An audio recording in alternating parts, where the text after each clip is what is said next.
I would like to start by conveying Latvia's appreciation to our host, North Macedonia, for leading the OSCE in this very challenging time for the organization.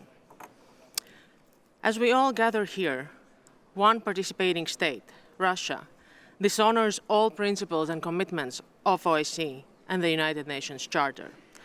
Russia's brutal war of aggression against Ukraine is a clear breach of international law.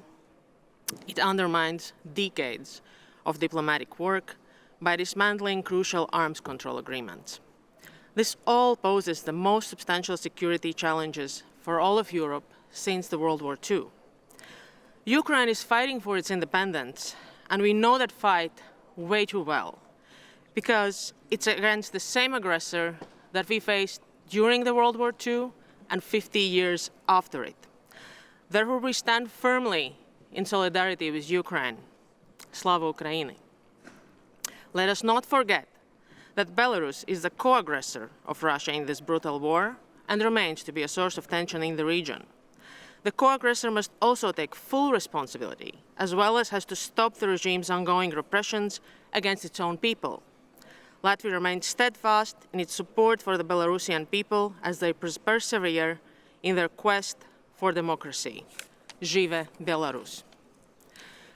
Madam Chairperson, the purpose of establishing OSCE was to prevent and resolve conflict. Regrettably, it has fallen short of success due to Russia's obstructionism within the OSCE.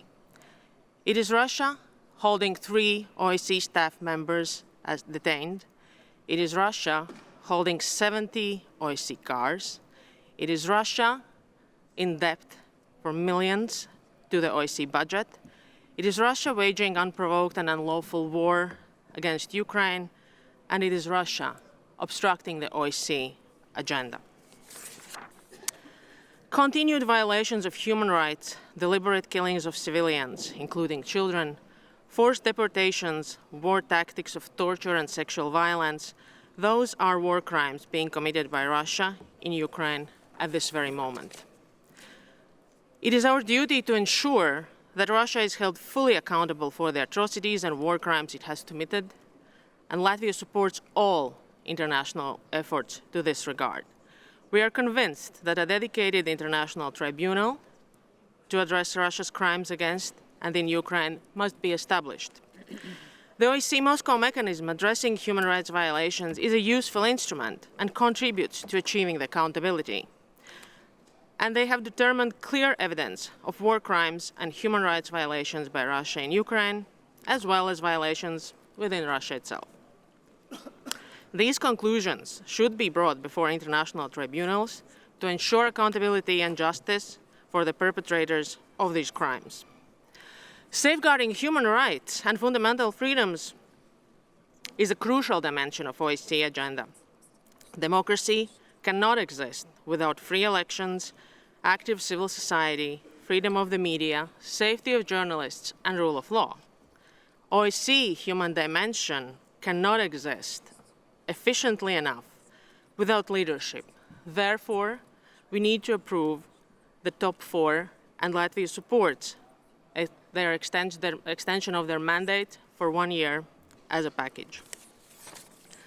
Madam Chairperson, we do need OSCE, but not solely for the sake of its frame. We need it for its contents, values, and principles. We all around this table here bear the responsibility to uphold the rules and principles within this framework, and Latvia stands ready to do its share.